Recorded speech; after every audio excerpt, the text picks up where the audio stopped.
के दिन अगर शिव जी के मंदिर में पानी चढ़ाया जाए, जल चढ़ाया जाए, तो घर में विद्वत्ता का अनुभव होता है महाराज। भगवान विष्णु ने जाते हुए शिव बाबा को देखा। शंकर भगवान से, भगवान नारायण ने कहा आप कुछ कहेंगे नहीं? भगवान शंकर कहते हैं नारायण चिंता मत करो, बार के दिन अगर दाल चढ़ा कर जाएगा, चने की दाल को मंदिर के पीछे बैठकर ओम नमः शिवाय बोलकर जो नारायण को समर्पित करेगा, उसके मनवांचित फल को मैं 3 महीने में पूरा कर दूंगा, उसके मन की कामना को मैं 3 माह में पूर्ण कर दूंगा। आज भी नियम है, चने की दाल को लेकर जाते मंदिर के पीछे बैठकर चने की दाल को लेकर ओम नमः शिवाय का जाप करते हैं। 7 बार ओम नमः शिवाय बोलकर चने की दाल वापस घूमकर भगवान विष्णु को समर्पित करी जाती है, तो 3 महीने में मनोकामना पूरी हो जाती है। उस चने की दाल का इतना प्रमाण, इतना गुड़ जोड़ता है। जितने समय अतिथि हमारे घर में रहे, मेहमान हमारे घर में रहे, जिसको हमने आरती के समय पर गुड़ दिया है, जिसको हमने गुड़ दिया है, वो पाकर आनंद के साथ में। अच्छा, कभी तुमने सुना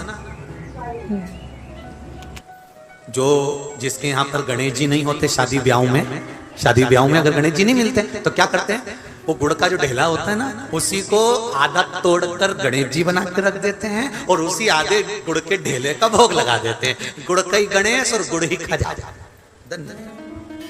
देखिए जरा भाव देखिए हमारे सनातन धर्म में, भगवान को रिझाने का तरीका देखिए। अब कई लोग कहते हैं ये गुड़ से क्या होता है, ये मूंग से क्या होता है, ये धने से क्या होता है, चावल से क्या होता है, बेलपत्र से क्या होता है। अरे भाई, समर्पित करोगे, पाओगे तो जानोगे ना। सावन के बार के दिन जिस लड़का और लड़की का विवाह नहीं हो रहा, बहुत हताश हो गए, परेशान हो गए, विवाह संबंध जमी नहीं रहा, किसी भी बुधवार के दिन तांबे के कलश में चने की दाल को भर लीजिए, किसी भी बुधवार, और तांबे के कलश में चने की दाल को भर लो, उसमें 2 गोल सुपारी रख लो, पूजन वाली सुपारी रख कर 2 सिक्के उसमें रख लो, पीले कपड़े से मुख बांध दो, उसका पूजन करो बुधवार के दिन भी, और गुरुवार के दिन उसका पूजन स्नान करने के बाद करना। पर घर में किसी से बात मत करना, मुख से शब्द मत बोलना, मुख झूठा मत करना। पूजन करने के बाद उल्टे हाथ पर कलश को रखकर सीधे हाथ से ढककर कोई ब्राह्मण के घर में जाकर साथ में किसी को ले जाओ, बिना बोले, बिना बात करे, बिना कहे, साथ जाकर ब्राह्मण का दरवाजा बजा दे, बात कर ले और में गया वो, पर तुम्हें नहीं बोलना है। और वो कलश ब्राह्मण के अपनी कामना कर कर वो कलश का दान दे दिया जाए।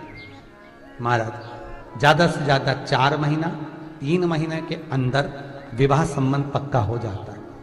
विवाह संबंध, चने की दाल का दान कुछ सहज नहीं है। लग रहा है कि मैं दुखों से पीछा छूट ही नहीं रहा, तब उस जगह पर बेलपत्री के मध्य भाग में पीला चंदन, ये जो पत्ती है और ये 2 पत्ती हैं, ये बड़ी पत्ती और ये बीच की जो 2 पत्ती हैं, इसके बीच में जो डंडी का भाग रहता है, जो बीच में डंडी का जो भाग है, बड़ी पत्ती और ये 2 छोटी पत्ती के मध्य में जो डंडी का भाग है, उस डंडी के भाग में पीला चंदन और एक अक्षत पीला।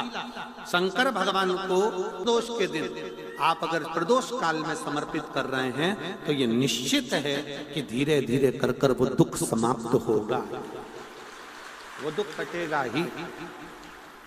विश्वनाथ को कुछ नहीं चाहिए, मेरे शंकर को चाहिए क्या? अगर आपके जीवन में ऐसा लगे कि बहुत बड़ी बीमारी आ गई और आपके घर का व्यक्ति वेंटिलेटर पर पड़ा हुआ है, तो शमी के वृक्ष के फूल ले आओ 7, और शमी के वृक्ष के 7 फूल लाकर एक एक फूल शंकर भगवान को श्री शिवाय नमस्तुभ्यम कहकर उस व्यक्ति के लिए जो पड़ा हुआ है, अंतिम सांसें गिन रहा है, जिसको अटैक आ गया, अंतिम सांसों में जो गिन रहा है, उसके नाम से भगवान शंकर पर चढ़ाना प्रारंभ कर दो। मात्र 7 पुष्प, उस शमी के वृक्ष के 7 पुष्प आप शिव को समर्पित करिए, उसका नाम और गोत्र बोलकर, और भगवान शंकर का मूल मंत्र श्री शिवाय, जम के बोलिए श्री शिवाय नमस्तुभ्यम बोलकर एक एक शमी का फूल शंकर पर चढ़ाना प्रारंभ कर दो। फिर आगे वो विश्वनाथ की मर्जी है, वो प्राण कैसे लेकर वापिस आता है, उस काल से छुड़ाकर महाकाल कैसे लाता है, ये वो जाने। आपका फर्ज केवल आप अदा करिए। ये 3 समय एक ऐसा समय है, मान लो सुबह यदि आपको समय ना मिले भगवान शंकर का गुणगान करने के लिए, मान लो दोपहर का समय ना मिले शंकर भगवान का गुणगान करने के लिए, तो शिव पुराण कहती है जब सूर्य डूब रहा हो, प्रदोष काल का जब समय हो, तब उस शंकर का गुणगान करो तो सारी जिंदगी तुम्हें किसी के आगे हाथ नहीं फैलाना पड़ेगा। भगवान भोलेनाथ स्वयं तुम्हें उतना प्रबल वैभवपति बना। कितना सुंदर कहा है। जब जिंदगी बहुत संघर्ष में चल रही हो, बहुत दुख का जीवन चल रहा हो, बहुत कष्ट का जीवन चल रहा हो, बहुत कष्टमय जीवन चल रहा हो, तब शमी के 5 पत्ते, शमी के 5 पत्ते एक दुर्वा के साथ, एक अक्षत चावल का एक दाना, वो भी हल्दी में भिंगोया हुआ हो या केसर में भिंगोया हुआ हो, शमी पत्र 5, एक दुर्वा, एक चावल का दाना, जो दिल से हृदय से बेलपत्री के वृक्ष के नीचे पार्थिव लिंग का निर्माण कर कर मट्टी का शिवलिंग बनाकर प्रदोष काल में, मतलब शाम के समय पर शिवलिंग बनाकर उस पे जल चढ़ाकर, जो ये 5 शमी का पत्र, एक दुर्वा और एक चावल का दाना, अपनी कामना कर कर, जो दुख चल रहा है बाबा से विनय कर कर एक एक पत्ता जब समर्पित कर दे, फिर एक दुर्वा समर्पित कर दे, फिर एक चावल का दाना समर्पित कर दे और बाबा का वहीं पर पुनः विसर्जन कर दे, 3 महीना तो जाने दो, 15 दिन के अंदर वो दुख कटता जरूर है, चाहे कोई भी दुख, किसी भी तरह का दुख क्यों हो। एक बेलपत्र के वृक्ष की परिक्रमा करने वाले को हजारों अश्वमेध यज्ञ का फल प्राप्त हो जाता है, हजारों अश्वमेध यज्ञ का फल प्राप्त हो जाता है। उसी तरह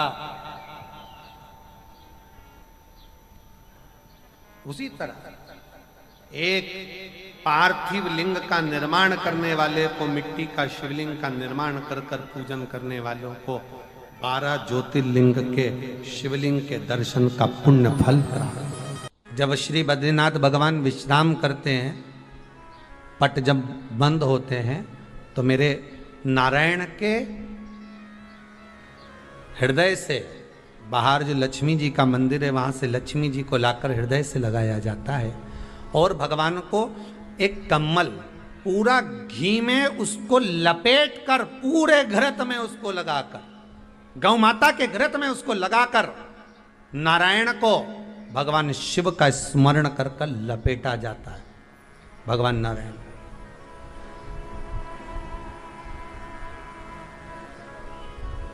बद्रीनाथ बाबा के मंदिर में दिया घी से भर दिया जाता है, ताले लगा दिए जाते हैं, सब नीचे आ जाते हैं। जब अक्षय तृतीया के समय पर पट खोलते हैं, बाबा का कम्मल घृत से जुड़ा हुआ वैसा कि वैसे ही घृत भरा हुआ, घृत में स्थिरता है, घर में घृत के अंदर लक्ष्मी का भाव आ जाता है। हमारे यहाँ हिंदू धर्म में बहुत सुंदर बात कही जाती थी पहले, आजकल जमाने में कहते कि नहीं कहते मालूम नहीं, पर मारवाड़ के अंदर एक रीति थी, घर के अंदर रसोई घर में एक इतनी बड़ी कुल्हड़ होती थी जिसमें घी भरा होता था, छोटी सी चम्मच होती थी, उसमें पूरे घर का घी खाली हो जाए पर उस कुल्हड़ का घी खाली नहीं होना चाहिए। नानी भाई का मायरा सुना है आप लोगों ने? अगर नानी भाई का मायरा सुना होगा तो नानी भाई के मायरे में नरसिंह मेहता जी की जो दादी के प्राण छूटे थे, वो केवल इसी बात पे छूटे थे। अगर नानी भाई का मायरा सुना होगा तो आपको मालूम होगा, नानी भाई के मायरे में जब नरसिंह मेहता भोजन करने के लिए बैठे तो नरसिंह मेहता की भाभी दुरत गौरी ने कह दिया दादी के सामने, जब दादी बोली क्यों इसकी रोटी में घी नहीं लगा, तो कहा कुल्हड़ का घी समाप्त हो गया है, रसोई घर में जो बाटकी रखी थी उसका घी समाप्त हो गया। जय कुंवर भाई को चिंता लग गई, आंखों से अश्रु बहने लगे और जय कुंवर भाई नरसिंह मेहता की दादी प्राणों को छोड़ दी कि मेरे रसोई घर का घी समाप्त हो गया, मतलब ये घर अब बर्बाद होने में देरी नहीं लगेगी। नानी भाई का मायरा कहता है दादी के प्राण छूट गए थे, नैनों से नीर बह रहा था, केवल जरा सा संवाद। शास्त्र कहता है घर के रसोई घर में जिस बाटकी से आप रोटी पर घी लगाते उसकी बाटकी में भले आधा चम्मच घी पड़ा पर पड़े रहना चाहिए। क्यों? वो लक्ष्मी को घटने नहीं देता। जिस दिन बाटकी मंज जाए, साफ हो जाए, उसी दिन उसको धोकर पोंछ कर वापस भर देना चाहिए। अगर बाटकी गंदी हो गई तो आप धो पोछो, मना नहीं है, पर उसको पोंछने से पहले एक कटोरी में घी भर दो, चम्मच रख दो। पर रसोई घर में बाटकी में घी होना चाहिए और उसमें आप डालते रहो और लगाते रहो, रोटी में चलेगा, पर बाटकी का घी समाप्त नहीं होना चाहिए, कुल्हड़ का घी समाप्त नहीं होना चाहिए। वो बरकत है, वो भंडार है, वो संपदा है हमारे। घृत वैभव देता है, घृत वैभव प्रदान कर।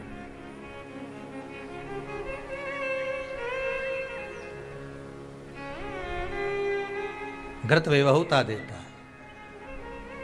कितना सुंदर कहा है।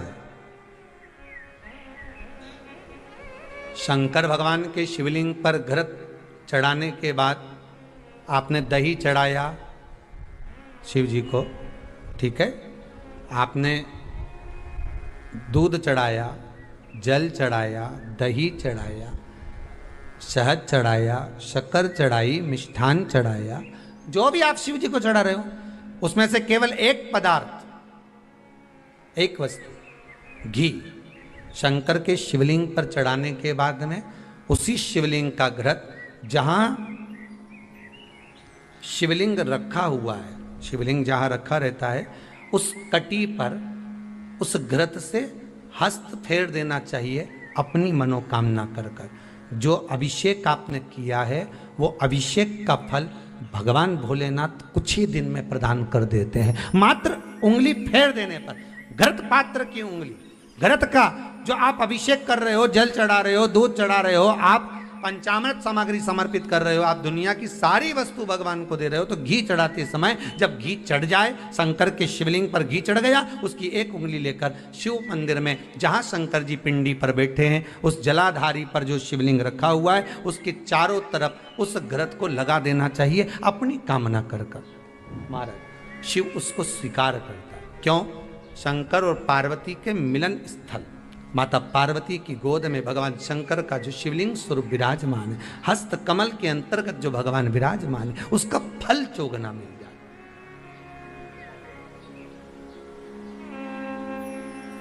शक्तिपीठ नाम सुना है? अरे बोलो तो, जितने लोग कथा सुन रहे, शक्तिपीठ नाम सुना है? शक्तिपीठ का मतलब क्या होता है? जहां पर माता सती के अंग के टुकड़े होकर गिर पड़े वो शक्तिपीठ के रूप में निर्मित हो गए। तो जितनी भी शक्तिपीठ होती है उन शक्तिपीठ में आप लड्डू चढ़ाएं, पेड़ा चढ़ाएं, वस्त्र चढ़ाएं, आभूषण चढ़ाएं, सोना चढ़ाएं, चांदी चढ़ाएं, मुद्रा चढ़ाएं, आपकी मर्जी पड़े करोड़ों रुपए चढ़ाएं, मना नहीं है।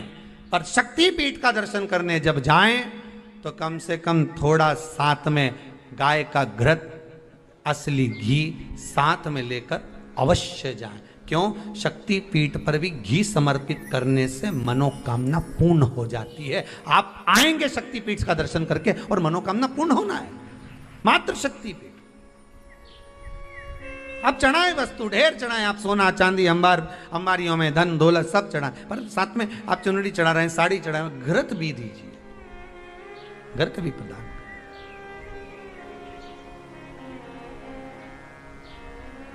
घृत का दान मूल है। धर्म पत्नी से संतान नहीं, औलाद नहीं, बड़े दुखी है, बड़े दुखी। अच्छा, संतान नहीं हो, किसी नारी की गोद, अगर स्त्री की गोद अगर खाली रह जाए तो भी दुख होता है उसको कि मेरे घर में औलाद नहीं, संतान नहीं। हम कई बार कहे, आज फिर कहते हैं, ये टेस्ट भी बाद में कराना, सारी जांचें बाद में कराना। एक बार शंकर का भजन कर कर देखना, सब जगह से अगर हार जाओ और सारे रिपोर्ट आपकी आपने सब दूर दिखा ली, तो एक बार शंकर पर भरोसा कर कर तुमरुका जी का नाम लेकर सफेद आंकड़े की जड़ को शिव जी पे से रजस्वला धर्म के 7वें दिन 21 बार घुमा लो, नाम गोत्र बोलकर कमर में लाल धागे में बांध लो, पीपल के पत्ते शिव जी को चढ़ाओ, उठाकर लाओ, उस एक पत्ते को रात्रि को गाय के दूध में उकालो और उस दूध को दोनों पति पत्नी पियो, साथ रहिए। समय आएगा, बाबा चाहेगा तो 3 या 4 महीने में गर्भ ठहर ही जाएगा। सारे डॉक्टर को दिखा लिया अपनी जगह, टेस्ट भी करवा लिया अपनी जगह, पर एक बार प्रयोग, और वो विश्वास रखकर करना पड़ेगा। शंकर पर जो भी कार्य कर रहे हो आप, जो उपाय कर रहे हो आप, शिव का स्मरण कर, भगवान पर अगर विश्वास रखोगे, भरोसो दृढ़ इन चरणन कहो, श्री वल्लभ नक चंद्र छटा बिन सब जगमा ही अंधेरो। अगर भरोसा है तो शंकर है, और भरोसा नहीं तो शिव कहां से। विश्वास लेकर अगर आए हो तो काम तो होगा। ये लोग काशी से आए हुए हैं, विश्वास लेकर ही तो आए होंगे कि हम जाएंगे शंकर की कथा में तो बाबा कृपा जरूर करेगा। कई लोग यहाँ पर बैठे हुए हैं जो विश्वास लेकर आए हुए हैं, दूर दूर से आए हुए हैं, केवल विश्वास लेकर कि भगवान कृपा करेगा किसी ना किसी रूप में, मुझे विश्वास है कि बाबा मेरी सुनेगा। और फिर कहता हूं, कथा में अगर आपने मन लगा लिया, भले टीवी चैनल के माध्यम से श्रवण कर रहे हो, भले मोबाइल के माध्यम से श्रवण कर रहे हो, भले पंडाल में सुन रहे हो, बाबा से अगर दिल से आपने अगर कह दिया तो 3 महीना बहुत होता है सब कामना पूरी होने के लिए। मेरा बाबा आपको कुछ ना कुछ दे ही देता है, बस आपकी रुचि के अनुसार सुख प्रदान कर ही देता है। आप उस पर विश्वास, भरोसा, भटकना नहीं है हमको। जिस नारी का रजोधर्म के अंतर्गत नारी को जो परेशानियां होती हैं, कोई के 8 दिन पहले, 4 दिन पहले, 3 दिन पहले कहीं ना कहीं रजोधर्म के अंतर्गत जो बीमारियां होती हैं, उसके लिए महाराज 7 चने की दाल के दाने तुलसी महारानी के सामने कटोरी में रखकर तुलसी के 3 पत्ते उसमें डालकर अपनी मनोकामना कर कर तुलसी में 3 बार जल छोड़कर वो तुलसी और वो चने की दाल ले जाएं और उसको धीरे धीरे कर कर एक एक कर कर सुबह शाम दोपहर में उसको खा लीजिए। रजो धर्म से जुड़ी हुई परेशानी समाप्त। कोई सहज नहीं है महाराज। चने की दाल को स्वर्ण दान का भी भाव कहा गया। हमारे हिंदू धर्म में चने की दाल को स्वर्ण दान भी करते हैं। जो व्यक्ति स्वर्ण दान नहीं कर पाता वो चने की दाल का दान कर देता है, तो स्वर्ण दान के बराबर मान्य महाराज। फिर निवेदन करा, चने की दाल का व्याख्यान वर्णन फिर किया गया। मान लो कोई प्लाट है, कोई प्रॉपर्टी है, कोई जमीन है, कोई जायदाद और नहीं बिक रही, बहुत परेशान हो गए, लाखों करोड़ों रुपए तुम्हारे डूब गए और ये प्रॉपर्टी बिके तब तुम उबरो, तो उसके लिए चने की दाल को एक रात्रि पहले रविवार के दिन घर में गला लीजिए और उसको गलाकर दूसरे दिन उसमें थोड़ा सा चंदन मिलाकर पीस लीजिए। पर पीसना आपको मिक्सर में नहीं है, पीसना आपको सिलवट्टे पर, चकोटी पर जो आपके यहाँ उससे उसको पीस लीजिए। और पीसने के बाद उसमें थोड़ा सा दूध मिलाकर शिव मंदिर में जाकर शंकर भगवान के शिवलिंग का सोमवार के दिन लेपन करिए। लेपन कर कर अपनी कामना कर कर शिवलिंग पर 3 उंगलियां लगा लीजिए महाराज, अपनी कामना कर कर। जो 3 उंगलियां आपने लगाई है, उंगली हटाते समय चंदन के लेपन को जो लगाया आपने, चने की दाल का लेपन, स्वर्ण का लेपन, उसको हम कहते हैं स्वर्ण लेपन, उसको लेकर आ जाइए महाराज। उसको थोड़ा सा लेकर आ जाओ, एक किसी भी फूल में उसको लगाकर जो जमीन, जो प्रॉपर्टी, जो जगह बेचना है वहां पटक दीजिए महाराज। उसके ग्राहक आना चालू हो जाएंगे और वो प्रॉपर्टी शीघ्र बिक जाएगी। अपनी कामना के अनुसार बिकेगी कि कितने में आपको बेचना, अपने अनुसार। महाराज चने की दाल स्वर्ण दान के बराबर है। चने की दाल को सहज नहीं समझा जाता। गुरु भक्ति के लिए बहुत मूल है। माताएं कई बार पीले गुरुवार करती हैं या केले के पेड़ के नीचे पूजन करती है तो चने दाल समर्पित करती है। क्यों करती है? उसका भाव है स्वर्ण दान के बराबर, मनवांचित फल की प्राप्ति के लिए, मनोकामना के लिए।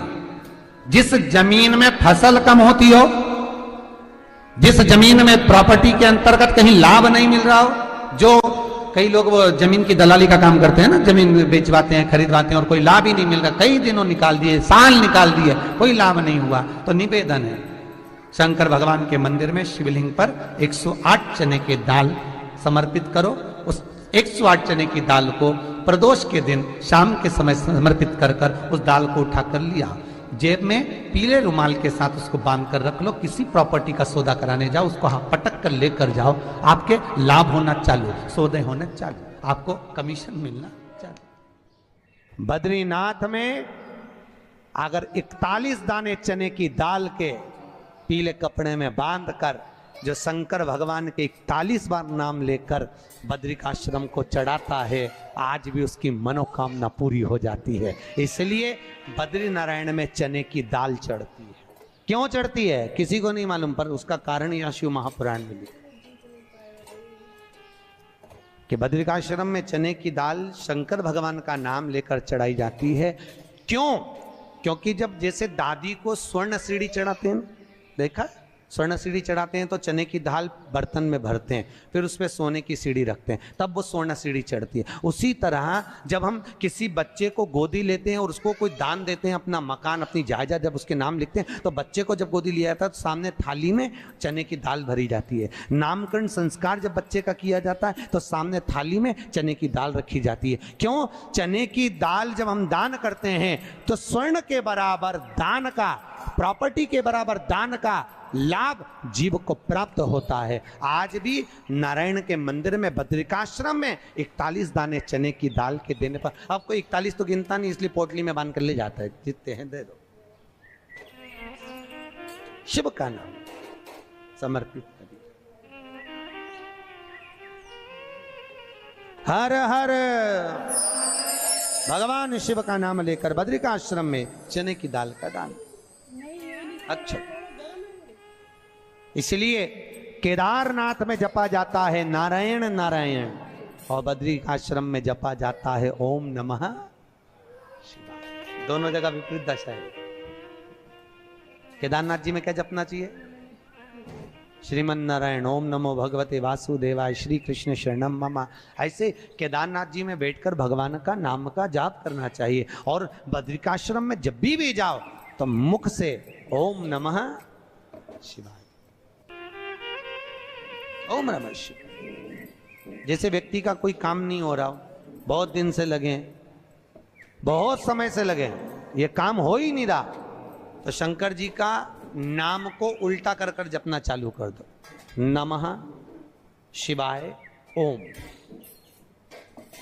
सीधा नाम क्या है? ओम नमः शिवाय। शिवाय नमः ओम।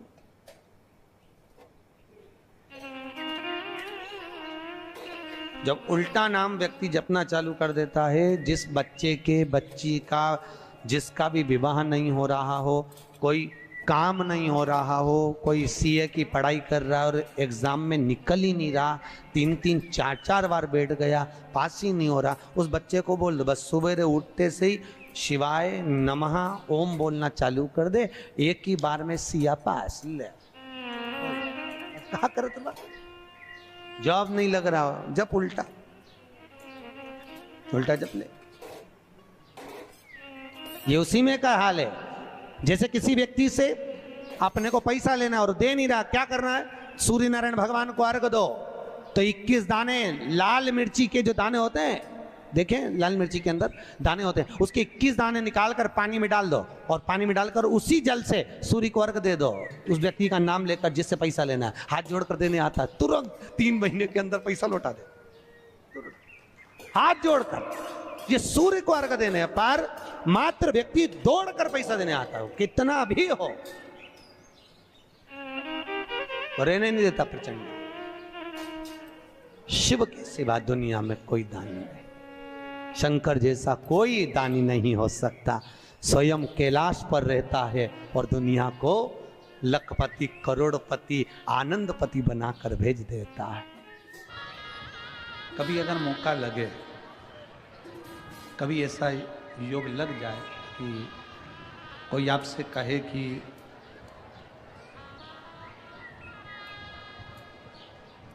आपके शरीर में बहुत भारी कोई रोग हो गया और बहुत बड़ा रोग है, बहुत रोग, और शरीर में बहुत बड़ा रोग हो गया हो और वो रोग समाप्त नहीं हो रहा, वो रोग समाप्ति की ओर जा ही नहीं रहा, रोग समाप्त हो ही नहीं रहा, तो एकांक्षी नारियल लीजिए। श्रीफल, नारियल देखा है सब लोगों ने? श्रीफल जो होता है, नारियल जो होता है, एकांक्षी नारियल। एकांक्षी नारियल से मतलब है कि नारियल में जो जटा होती है उस जटा के स्थान पर 3 नेत्र होते हैं। किसी किसी नारियल में 2 नेत्र होते हैं, किसी में 3 नेत्र होते हैं, किसी में 2 नेत्र होते हैं, किसी में 3 नेत्र होते हैं। तो 3 नेत्र वाला नहीं, 2 नेत्र वाला नहीं, कभी अगर मिल जाए, भूलवश तुम्हारे हाथ में आ जाए, एकांक्षी नारियल।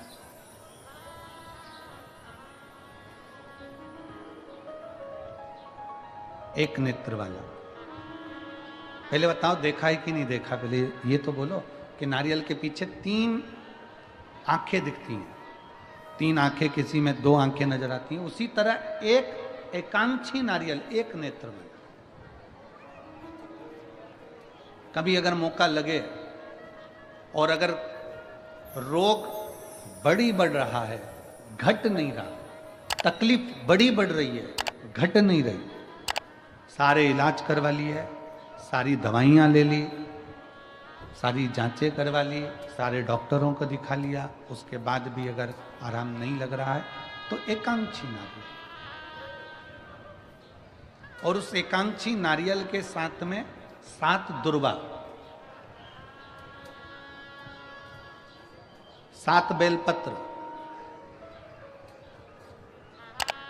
7 दुर्वा, 7 बेलपत्र, 7 पीले कनेर के पुष्प हाथ में लेकर, जो व्यक्ति बहुत ज्यादा बीमारी अवस्था में है और दवाइयां भी अगर लॉक नहीं कर रही हैं, डॉक्टर की दवाइयां खाते रहो, दिखाते रहो, उसके साथ में वो एकांक्षी नारियल जिसकी एक आंख है, 7 दुर्वा, 7 बेलपत्र, 7 पीले कनेर के पुष्प हाथ में लेकर श्री शिवाय नमस्तुभ्यम कहते हुए हाटकेश्वर महादेव का नाम लेकर। कौन से महादेव? हाटकेश्वर महादेव। हाटकेश्वर महादेव का नाम लेकर अपनी कामना करते हुए, बाबा से विनय करते हुए, जहां से, जैसे ये शिवलिंग है, ये जलाधारी है, ये जलाधारी से जल बह रहा है, ये जल बहकर जहां से जाता है, ये जल बहने के स्थान जहां तक है, उसके बीच में कहीं पर भी, जहां जल बह रहा है ना, ये पानी बहकर जहां जा रहा है, उस स्थान पर कहीं पर भी, वो जल बहकर जहां से जा रहा है जमीन पर, उस स्थान पर कहीं पर भी उस नारियल को, एकांक्षी नारियल, 3 आंख वाला नहीं, 2 आंख वाला नहीं, एक नेत्र वाला एकांक्षी नारियल, सफेद पीला कनेर, 7 बेलपत्र, 7 दुर्वा के साथ में उसको रख दीजिए और 1 लोटा जल देवाधिदेव महादेव को दक्षिण के भाग में खड़े होकर, उत्तर की ओर मुख कर यहाँ बैठकर या खड़े होकर इस भाग में उधर की ओर देखते हुए जल समर्पित कर दीजिए। उसमें से 1 बेलपत्र, 1 दुर्वा उठा कर लिया, उसी में से 1 कनेर का पुष्प अशोक सुंदरी वाली जगह पर समर्पित कर दो। दुर्वा सुबह के समय पर खाना है, बेलपत्री दोपहर के समय पर खाना है। उसके बाद में 15 दिन 8 दिन बाद फिर वापस जांच कराओ, आपके रोग में आराम मिलना प्रारंभ हो जाएगा, शिव उसको ठीक करना प्रारंभ करेगा। एकांक्षी नारियल अगर दान दीजिए, गुरु द्रोणाचार्य ने कहा कि जो शीश का दान दे देगा, जो शीश,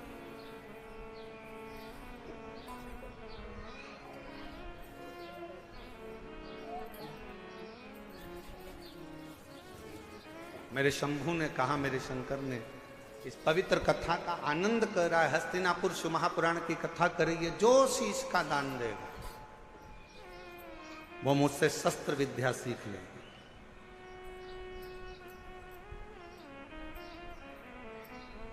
अब कौन शीश का दान दे?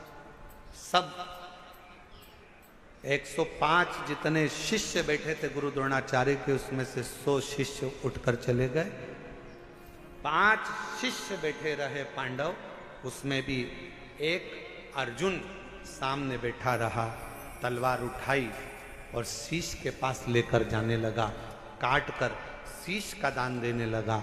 गुरु द्रोणाचार्य ने मना कर दिया, मुझे कटा हुआ शीश नहीं, तेरे धड़ पर लगा हुआ शीश मेरे चरणों में पड़ जाएगा, उतना दान बहुत है और मैं तुझे दे दूं, मत दीजिए। शंकर भगवान को तुम्हारा धन नहीं, वैभव नहीं, सत्ता नहीं, दौलत नहीं, शिव जी को केवल तुम्हारा एक लोटा जल शिव को समर्पित कर दो। एक लोटा जल भी नहीं हो तो 3 बार ताली बजा दो, वो भी नहीं है तो मुख से बम बम बोले बोले, ये भी नहीं बोल सकते तो मुख से हर हर महा, इतना कर सकते, बहुत।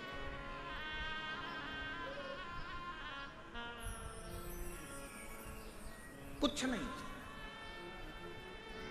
जिस दिन अहंकार छोड़कर, अभिमत्ता त्याग कर, अभिमान का त्याग कर, जिस दिन अहंकार को छोड़कर तुम शिव की ओर बढ़ोगे, शिव तुम्हें प्राप्त हो जाएगा। हस्तिनापुर, शिव महापुराण की कथा में हस्तिन नाम का जो राजा था वो शंकर का परम उपासक था, जिसने इस राज्य